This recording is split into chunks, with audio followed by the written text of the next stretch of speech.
नमस्कार, मैं Sumit Tiwari. NMF news में आप सभी का बहुत बहुत स्वागत है। पहलगाम में जब हमला हुआ उसके बाद जम्मू और कश्मीर में जो माहौल बना था वो तो आपको पता है। जम्मू कश्मीर में बहुत भारी तादाद में बिहार के लोग भी रहते हैं जो कि वहां पर काम करते हैं। ऐसे में बिहार के एक ऐसे नेता हैं जिनका नाम है डॉक्टर सत्य प्रकाश तिवारी, जो कि बीजेपी से बिहार से कोषाध्यक्ष भी हैं। ये जम्मू कश्मीर में गए, वहां पर बिहारियों का हाल चाल लिया और प्रधानमंत्री का एक जो स्लोगन था, जो सपना था, एक भारत श्रेष्ठ भारत, उसको पूरा करने के लिए इसी दौरान वहां पर गए, जिस दौरान जम्मू कश्मीर में गर्म माहौल बना हुआ था। आतंकी हमले हो रहे थे, जवाबी कार्रवाई हो रही थी, उसके बाद ऑपरेशन सिंदूर भी चल रहा था। तो उस दौरान वहां पर गए, अपने लोगों से मिले और साथ में एक भारत श्रेष्ठ भारत का जो कार्यक्रम था उसे पूरी तरीके से पूरा भी किया। तो इनसे बातचीत करते हैं और जानते हैं कि जम्मू कश्मीर में बिहारियों का क्या हाल है और इस हमले के बाद वहां के लोग जो वहां पे बिहारी रह रहे हैं उन्होंने क्या कहा, क्या मांग है, और साथ में ही बिहार में चुनाव होने वाला है, तो इस चुनाव में इस ऑपरेशन सिंदूर का क्या असर पड़ने वाला है। इन्हीं सारे मुद्दों पर बातचीत करते हैं। डॉक्टर साहब, आपका हमारे चैनल में बहुत बहुत स्वागत है। बहुत बहुत धन्यवाद। जब जम्मू कश्मीर में ये हालात चल रहे थे उस दौरान आप जम्मू कश्मीर गए और वहां पर अपने लोगों का हाल चाल लिया और साथ में मोदी जी का एक सपना था, एक भारत श्रेष्ठ भारत, और उसी दौरान आपने ये सपना उनका पूरा किया वहां पर, जब वहां पे हालात बहुत गंभीर चल रहे थे। कैसा रहा जम्मू कश्मीर का एक्सपीरियंस आपका? जी, बहुत अच्छा रहा। देखिए, परिस्थितियां तो विकट थी ही, ये कार्यक्रम पहले से ही शुरू हो गया था और ये अभी लगातार चलता रहेगा। एक भारत श्रेष्ठ भारत जो सौहार्द मिलन कार्यक्रम है मोदी जी का, इस कार्यक्रम का मुख्य उद्देश्य था कि जो हमारे राज्य के लोग हैं, जो देश के अन्य राज्यों में रह रहे हैं, अपने व्यवसाय से रिलेटेड या पढ़ाई लिखाई के लिए या अन्य किसी कार्यक्रम के, वो अपने कौशल से, अपनी प्रतिभा से देश के अन्य राज्यों के विकास में मदद दे रहे हैं। तो उनसे हम मिलें, उनका उत्साहवर्धन करें, साथ ही उनकी समस्याओं को जानें और उनको थोड़ा सा प्रेरित करें कि नहीं भाई, पूरा हिंदुस्तान एक है और आप किसी भी कोने में हैं और कुछ योगदान कर रहे हैं तो वो योगदान अंततः देश के विकास में योगदान करता है। तो मुख्य उद्देश्य ये था। जब ये दुर्भाग्यपूर्ण घटना हुई पहलगाम की तो लोगों के मन में थोड़ी चिंता तो अवश्य थी, लेकिन भारत ने जो इसका ऐसा जवाब दिया पाकिस्तान को कि ये अभूतपूर्व निर्णय था भारत सरकार का कि नहीं, हम आतंकियों को चुन चुन कर मारेंगे, उनके एक एक ठिकानों को नष्ट करेंगे, जिसको हमारी तीनों सेनाओं ने अच्छे से पूर्ण किया। और जब ये जवाब गया तो लोगों के मन में विश्वास हुआ कि नहीं, भारत सुरक्षित हाथों में है। अगर कोई भी देश ऐसी हिमाकत करता है, कोई आतंकी ऐसी घटना करने का प्रयास करते हैं, तो उन्हें ऐसा जवाब मिलेगा कि उनकी आने वाली पीढ़ियां भी कांपेंगी इस तरह के कदम उठाने पर। जम्मू कश्मीर में उस दौरान देखा था कि कई राज्य जो थे अपने लोगों को वहां से निकालने की कोशिश कर रहे थे क्योंकि हालात इतना वहां पे बना हुआ था, और बिहार के लोग हर जगह पाए जाते हैं, हर जगह नौकरी करते हैं। जैसे कि महाराष्ट्र की बात करें, दिल्ली की बात करें, अन्य राज्यों की बात करें, साथ में जम्मू कश्मीर की बात करें, भारी तादाद में वहां बिहारी भी रहते हैं जो कि काम करते हैं, रोजमर्रा की जिंदगी में काम काज करते हैं और कमाई करते हैं वहां से। तो इस दौरान आपको क्या दिखा? वहां पर बिहारियों के साथ में कैसा बर्ताव था और बिहारी वहां पर कैसा महसूस कर रहे थे? आप लोगों से मिले भी होंगे, तो क्या उनके अंदर डर का माहौल था? डरे हुए थे, सहमे हुए थे वहां के बिहारी? नहीं, ऐसा मैंने नहीं देखा, मैंने ऐसा नहीं महसूस किया। और मैंने समाज के कई तबकों से मिला, जिसमें एकदम सामान्य साधारण मजदूरी करने वाले लोग भी थे, ठेले खोमचे वाले लोग भी थे, कुछ सफल व्यवसायी भी थे और बहुत लोग ऐसे थे जो वर्षों से वहाँ रह रहे थे, उनके बच्चे हैं, घर हैं, मकान है, कई लोग वहाँ के वोटर भी हैं। तो मैंने ऐसा कोई चिंता या डर का माहौल नहीं देखा। हम लोग भी थे तो हम लोग शाम के समय या सुबह भी ऐसे खुली सड़कों पर घूम रहे थे जम्मू में। कभी हमने ऐसा महसूस नहीं किया कि नहीं, ये कोई ऐसा चल रहा है यहाँ तनाव जिससे कि बहुत चिंतित होने की बात है। और लोगों में उत्साह है और भरोसा है हमारे नेतृत्व पर कि देश की जो सीमा की रक्षा कर रही है हमारी सेना, और उस सेना में जो निर्णय लेने वाली क्षमता की जो सरकार है, जो सेना को सही समय पर सही निर्णय लेती है और उसे छूट देती है जो उचित कार्रवाई करने के लिए, तो देश कभी भी पीछे नहीं हटेगा अपने नागरिकों की सुरक्षा करने के लिए। तो ये भरोसा काफ़ी महत्वपूर्ण है कि लोगों के मन में विश्वास रहता है कि नहीं, हम यहाँ काम कर रहे हैं, हम यहाँ से छोड़ के नहीं जाएंगे। डरने की बात नहीं है। कोई ऐसी घटना होती है तो उसका उचित जवाब दिया जाएगा और नागरिकों की सुरक्षा को सुनिश्चित किया जाएगा। कई बार ऐसे सरकार के फैसले होते हैं और सेना के भी फैसले होते हैं जिस पर लोग खुलकर बोलते भी हैं, हालांकि भले वो ऑफ कैमरा बोले ऑन कैमरा बोले, कई बार हमें लोग मिलते हैं। तो इसी तरीके का जब ऑपरेशन सिंदूर चला और जब उसके पहले जब पहलगाम हमला हुआ, तो वहां पर कहीं ना कहीं लोग ये बोल रहे थे कि ये राजनीति है, ये चुनाव को देखकर राजनीति किया जा रहा है, बिहार में चुनाव होने वाला है, उसको लेकर ही ये हमला कराया गया। उसके बाद ऑपरेशन सिंदूर हुआ तो ये भी कहा गया कि ऑपरेशन सिंदूर भी कहीं ना कहीं बिहार को देखते हुए किया गया। इसके बारे में क्या मानते हैं आप? क्या ये राजनीति को देखते हुए किया गया, बिहार में चुनाव है इसलिए किया गया है ये सब? देखिए, जो लोग ऐसी बातें करते हैं ये अत्यंत दुर्भाग्यपूर्ण बात है। ऐसी घटना जिसने मानवता को ही शर्मसार किया, किसी व्यक्ति का नाम पूछकर, धर्म पूछकर, पहचान जानकर हत्या करना, इससे निंदनीय कोई कृत्य नहीं हो सकता है। और हिंदुस्तान या जो हमारा भारत है, इसकी सभ्यता में इसकी कोई जगह नहीं है। ये बाहर से आए विदेशी देशों द्वारा प्रायोजित आतंकी थे जिन्होंने ऐसा दुस्साहस करने का प्रयास किया। ये चुनाव से इसका कोई लेना देना नहीं है, लेकिन जिस समय ये प्रयास हुआ तो हमारी सरकार की तो अब ये घोषित पॉलिसी है कि जब भी हमारे देश में आतंकी कोई हमला होगा तो हम जवाब देंगे। सिर्फ आतंकियों को नहीं मारेंगे, जो बाहर बैठे उनके आका हैं उनको भी जवाब दिया जाएगा। बिहार का चुनाव है, उत्तर प्रदेश का चुनाव है, देश का चुनाव है, इससे नहीं मतलब है। जब घटना होगी उसी समय उसका जवाब दिया जाएगा।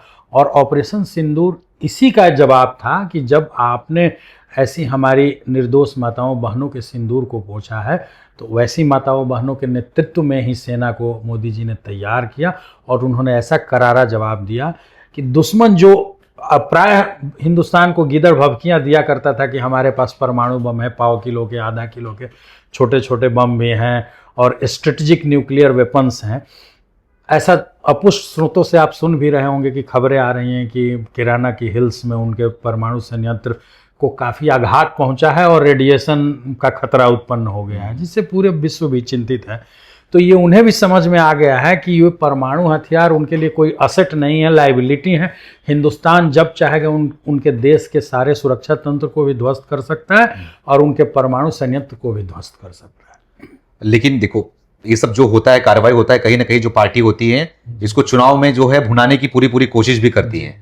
अब ये हमला हुआ, उसके बाद ये ऑपरेशन सिंदूर चला, तो लगता नहीं कि आपको कि ये बिहार चुनाव में भी इसको भुनाने की कोशिश करेगी बीजेपी, जो कि अपना फायदा दिखाएगी कि हमने कैसे आतंकवादियों को घुस के मार के है पाकिस्तान के अंदर? देखिए, चुनाव की बात नहीं है, लेकिन ये गर्व का विषय तो है ना, जब सेना ने ऐसी कार्रवाई की कि सिर्फ पीओ के ही नहीं, पाकिस्तान के अंदर तक 100 किलोमीटर अंदर तक हम मार के आए आतंकियों को, बिल्कुल सटीक निशाने पर। तो हम क्या देखते हैं कि देश में पहले भी अनेकों बड़ी बड़ी आतंकी घटनाएं हुई हैं। उस समय सरकारें डोजियर दिया करती थी, सबूत दिया करती थी कि ये पाकिस्तान के आतंकी हैं, इन पर कार्रवाई होनी चाहिए, यूएनओ में जाती थी और मांग हुआ करती थी। अब हमारी सरकार क्या करते हैं कि नहीं, हम मांग और डोजियर की बात तो है, कूटनीति की बात कूटनीति से समझेंगे, लेकिन उनको जवाब मिलेगा, उनको हम ध्वस्त करेंगे। और जब ये इतना महत्वपूर्ण निर्णय है तो इसे जनता के पास अवश्य जाना चाहिए। इसके बिहार चुनाव से, आप बिहार चुनाव अभी कब है? अगस्त के बाद मान के चलिए सितंबर अक्टूबर में हो सकता है प्रक्रिया शुरू होगी, नवंबर तक विधानसभा का। अभी तक ऑपरेशन सिंदूर खत्म भी नहीं हुआ है ना, ऑपरेशन सिंदूर हमेशा चलता रहेगा। जब भी कोई आतंकी घटना होगी, चाहे वो चुनाव के पहले होगी, चुनाव के दौरान होगी, चुनाव के बाद होगी, ये ऑपरेशन सिंदूर चलता रहेगा। आतंकियों को हम लोग खत्म करते रहेंगे। और सिर्फ आतंकियों की ही बात क्यों करें, आज देखिए कि देश में जितने भी ये थ्रेट पॉइंट्स थे, चाहे वो नक्सली थे, सुदूर जंगलों के अंदर तक हमारे सुरक्षा बलों ने जाकर नक्सलियों का सफाया किया। सीमाओं पर जो आतंकी संगठन है उनको ध्वस्त किया जा रहा है। देश में जो इलीगल तरीके से माइग्रेंट रह रहे थे रोहिंग्या, उनकी पहचान करके उनको देश से निकाला जा रहा है। तो ये हमारे सरकार की घोषित नीति बन चुकी है कि देश की आंतरिक जो अराजक शक्तियां हैं, चाहे देश से बाहर की अराजक शक्तियां हैं, उनको अब देश में बर्दाश्त नहीं किया जाएगा। उनको हर क्षेत्र में परास्त करके देश को सुखी, समृद्ध और सुरक्षित करने का प्रयास किया जाएगा। तो क्या लग रहा है कि बिहार में चुनाव भी होने वाले हैं, अब समय भी कम ही रह गया है। अब बीजेपी को जाना भी जाता है कि चुनाव के लिए हमेशा तैयार भी रहती है और ग्राउंड लेवल पर काम भी करती है। तो बिहार में क्या लग रहा है कि कैसे तैयारियां चल रही हैं आप लोगों की, और इस मुद्दे को भी कैसे लेके जाएंगे, लोगों तक पहुंचाएंगे और लोगों को जागरूक करेंगे? देखिए, जहाँ तक बिहार के चुनाव की तैयारी की विषय, तो वो बहुत पहले से चल रहा है। हम लोग पार्टी के कार्यक्रमों से जुड़े हुए हैं और 6-8 महीने से हमारा संगठन को बूथ स्तर पर कैसे मजबूत करें, मंडल पर कैसे मजबूत करें, जिला में कैसे मजबूत करें, विधानसभा में कैसे मजबूत करें, तो पार्टी का कार्यक्रम और कार्य तो हमेशा चलता रहता है। इस पहलगाम घटना के बहुत पहले से चुनावी मोड में है। अब पहलगाम की दुर्भाग्यपूर्ण घटना हो गई, उसका हमने जवाब दिया, तो जनता के मन मन में ये बात जानी चाहिए। जनता ही क्यों, अभी तो प्रतिनिधिमंडल बना है जो कि विदेशों में भी जाके बात रखेगा। जो ये घटना हुई पहलगाम की, या जो हमने ऑपरेशन सिंदूर किया, तो ये देश के अंदर और देश के बाहर सबको ये पता चलना चाहिए कि भारत का क्या स्टैंड है। अब इस तरह की घटनाओं का हम कैसा जवाब देंगे, ये जनता को जानना चाहिए। इससे पूरे देश के और जनमानस के मन में जाएगा कि नहीं, देश किन सुरक्षित हाथों में है, और आत्मविश्वास बढ़ेगा लोगों का, और देश के विकास में इससे बहुत ही मदद मिलेगी। प्रधानमंत्री जी को एज अ पीएम के तौर पर नरेंद्र मोदी जी को कैसे देख रहे हैं कि कैसा काम किया उन्होंने, और देश को कहाँ तक लेके गए, क्या चीज़ें हैं जो अभी करनी रह गई है, और जो उनका स्लोगन था एक भारत श्रेष्ठ भारत, जिसके लिए आप भी काम कर रहे हैं जम्मू कश्मीर में जाकर, तो क्या लग रहा है कितना फायदा हो रहा है देश को मोदी के आने के बाद, और एक भारत श्रेष्ठ भारत का क्या फायदा हो रहा है देश को? देखिए, एक भारत श्रेष्ठ भारत का फायदा तो इतना बड़ा हुआ है कि मोदी जी का ये कहना है, या जो ये संदेश है कि भाई भारत जम्मू कश्मीर से लेकर कन्याकुमारी तक, या आप यहाँ गुजरात से चले जाइए, सुदूर जो नॉर्थ ईस्ट के स्टेट्स हैं, पूरा भारत एक है। हमारी भाषा अलग है, रंग अलग है, जाति अलग है, धर्म अलग हो सकता है, लेकिन पूरा भारत एक है और सब में भाईचारा होना चाहिए। ये जो आपसी जो बातचीत का, हम कौन सी भाषा बोलते हैं, इससे देश नहीं बदलेगा। दूसरी बात है, काम इतना श्रेष्ठ हो रहा है कि ऑपरेशन सिंदूर की तनातनी में एक चीज़ लोग भूल गए होंगे, ध्यान नहीं दिए होंगे, कि जिन दिनों युद्ध शुरू हुआ, ऑपरेशन सिंदूर हमने किया, उसके एक दिन पहले ही भारत दुनिया की 5वीं से 4थी सबसे बड़ी अर्थशक्ति बना था। हमने जापान को पीछे छोड़ा था।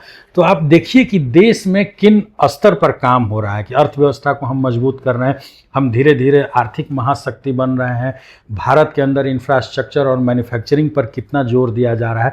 साथ ही हमने सेनाओं को इतना सुदृढ़ किया है, उन्हें तकनीक से लैस किया है, ऐसे मारक हथियार विकसित किए हैं कि हम युद्ध क्षेत्र में भी किसी से पीछे नहीं हैं। तो ये पहली बार ऐसी सरकार बनी है जिसने देश को हर मोर्चे पर सुदृढ़ किया है, चाहे आंतरिक सद्भाव की बात हो, चाहे आर्थिक विकास की बात हो, एक एक व्यक्ति के सुख और दुख को ये संयोजित करने की बात हो, या देश की सीमाओं की रक्षा करने की बात हो। तो मैं ये पाता हूँ कि माननीय प्रधानमंत्री जी जो हैं, वो देश के ऐसे प्रधानमंत्री हैं जिन्होंने देश के लोगों के चिंता के हर एक पहलू को छुआ है, और वो हर एक चिंताओं से वाकिफ हैं, और वो वहाँ दिन रात इस बात के लिए लगे हुए हैं कि देश का एक एक मानव जो अंतिम पंक्ति में खड़ा है, वो भी देश की मुख्य धारा में शामिल हो और इस देश के विकास के पताका को और ऊपर लेकर जाए। लेकिन सीज फायर के बाद सवाल तो मोदी जी के ऊपर भी खड़े होने शुरू हो गए कि मोदी जी बात करते थे पीओके ले लेंगे, मोदी के कई नेता बात करते थे कि पीओके ले लेंगे, बहुत खुलकर बोला करते थे इस पर, लेकिन जब बारी आई तो फिर पीछे हट गए, सीज फायर कर दिए। जी देखिए, ये आपने अच्छा प्रश्न पूछा, और जब भी हम कोई ऑपरेशन करते हैं या कोई प्रहार करते हैं तो उसका उद्देश्य डिफाइंड होता है। ऑपरेशन सिंदूर का उद्देश्य बिल्कुल डिफाइंड था कि हम वहाँ छुपे आतंकी और उनके इंफ्रास्ट्रक्चर और उनके आकाओं को खत्म करेंगे। जैसे ही भारत ने टारगेटेड पॉइंट से उनको खत्म किया, हमारा ऑपरेशन समाप्त था। उसके बाद की जो कार्रवाइयाँ चली वो पाकिस्तान के ड्रोन अटैक के प्रत्युत्तर में हमने दिया, और उस समय भी लगातार हमारी सेनाओं ने ये स्पष्ट किया था, हमारे डीजीएमओ ने भी, या जो सेना के प्रवक्ता थे, कि हमारा ऑपरेशन सिंदूर आतंकियों के खात्मे के साथ ही समाप्त है, लेकिन पाकिस्तान अगर ऐसे प्रहार करेगा तो हम उसका दुगनी तेजी से जवाब देंगे। जब पाकिस्तान परास्त होने लगा युद्ध में और उसने गुहार लगाई कि नहीं भाई हम सीज फायर चाहते हैं, तो भारत एक शांति प्रिय देश है। जब हमारा उद्देश्य पूरा है तो हम व्यर्थ में किसी ईगो के लिए पूरे देश को युद्ध में नहीं झोंक सकते हैं, दुनिया की शांति पर खतरा नहीं मोल ले सकते हैं। तो हमारा यही उद्देश्य है कि हमारा टारगेट पूरा हो गया है, हम युद्ध नहीं चाहते हैं, लेकिन सामने वाला भिड़ेगा तो उसे करारा जवाब दिया जाएगा। जब उसने त्राहिमाम किया तो उसे क्षमा कर दिया। अच्छा, बिहार में मैं लोकसभा चुनाव में गया था, वहां पर लोगों से बातचीत कर रहा था। उस दौरान का मैंने हाल देखा था कि बिहार में कहीं ना कहीं तेजस्वी यादव को लेकर वहां के युवाओं में और लोगों में कुछ उत्साह तो नजर आ रहा था। तो क्या लगता है कि इस बार बिहार में विधानसभा चुनाव होने वाला है, तो तेजस्वी यादव कहीं ना कहीं बीजेपी के लिए वो न बन जाए कि बीजेपी को कहीं ना कहीं खतरा नजर आ रहा है कि बीजेपी के लिए खतरा बन जाएंगे तेजस्वी यादव इस बार? नहीं, देखिए, तेजस्वी जी खतरा बीजेपी के लिए नहीं है। तेजस्वी जी खतरा है कांग्रेस के लिए। अच्छा। और कांग्रेस खतरा है तेजस्वी जी के लिए। आज देखिए कि आज की बदलती हुई परिस्थितियों में कांग्रेस ने जो आरजेडी के प्रिय अध्यक्ष थे उनसे किनारा किया, जो कांग्रेस के वहाँ प्रभारी थे उनको किनारा किया, और ऐसा अध्यक्ष दिया, ऐसा प्रभारी दिया कि वो तेजस्वी जी को भाव नहीं दे रहे हैं। उनकी आपसी कुश्ती चल रही है, क्योंकि दोनों की जो राजनीति है वो जातीय विद्वेष आधारित राजनीति है। और कांग्रेस अपनी खोई हुई ज़मीन आरजेडी की कीमत पर पाएगी, आरजेडी अपनी खोई हुई ज़मीन या अपनी ज़मीन को बढ़ाएगी कांग्रेस की कीमत पर। हमारा वोट बैंक पूरी तरह इंटैक्ट है, और देश की या राज्य की जो एक एक जनता के लिए राज्य सरकार और केंद्र सरकार ने जो काम किए हैं विकास के, चाहे वो सड़क हो गया, बिजली हो गया, शिक्षा हो गया, पानी हो गया, लोगों को राशन मिल रहा है, स्वास्थ्य में इतने ज़्यादा काम हुए हैं कि लोग दिन प्रतिदिन बीजेपी और एनडीए से जुड़ते जा रहे हैं। हमारा एनडीए का कुनबा बहुत बड़ा है, बड़े बड़े नेता हैं, और जो हम क्षेत्र में दिन रात जा रहे हैं, काम कर रहे हैं, और जनता में ऐसा अभूतपूर्व उत्साह है कि हम ये मान रहे हैं कि 2010 के जीत से भी बड़ी जीत 2025 में मिलेगी। तेजस्वी जी सिर्फ अपने जातीय वोट बैंक को इंटैक्ट करने के लिए संघर्ष करना है। वो तो इतने कंफर्ट जोन में रहते हैं कि उनके पार्टी के जो सामान्य कार्यकर्ता हैं वो उनसे नहीं मिल पाते हैं। आप आम जनता की तो बात भूल जाइए, लोग ऐसे एजेंट लगे हुए हैं कि पार्टी के बड़े बड़े कार्यकर्ता जो 20 साल से जीवन दिया पार्टी के लिए, वो तेजस्वी जी से नहीं मिल पाते हैं। लालू जी फ़ोन करेंगे तो उनको समय मिलेगा, नहीं तो आप संजय यादव जी के आगे पीछे करिए। तो जो लोग ऐसे पार्टी चला रहे हैं राजशाही की तरह, वो बिहार में हमारी पार्टी का मुकाबला नहीं कर पाएंगे, और कोई थ्रेट नहीं है। लेकिन हमारी पार्टी किसी भी चुनाव को सीरियसली लड़ती है, प्रोफेशनल तरीके से लड़ती है, और हमारी जीत सुनिश्चित है। लेकिन इस सुनिश्चित जीत को बड़ी से बड़ी जीत में परिवर्तित करने के लिए पार्टी का एक एक कैडर प्रतिबद्ध है, और हम कोई कोर कसर नहीं छोड़ेंगे। वो देखने वाला समय ही, आने वाले समय ही बताएगा कि किसकी बिहार में जीत होती है और आपका क्या हाल रहता है बिहार में, क्योंकि गठबंधन की सरकार वहां पे भी आपकी है। आने वाले समय में पता चलेगा। बहुत बहुत धन्यवाद हमसे बात करने के लिए। बहुत बहुत धन्यवाद। उम्मीद है कि आपको हमारा इंटरव्यू अच्छा लगा होगा। बहुत बहुत बहुत। आपको क्या लगता है कि आने वाले समय में बिहार में क्या हाल होने वाला है, किसकी जीत होने वाली है, और साथ में ही जो ये ऑपरेशन सिंदूर चलाया गया है उसका क्या असर पड़ने वाला है बिहार में, बिहार की जनता इसको लेकर क्या सोचती है? धन्यवाद। धन्यवाद।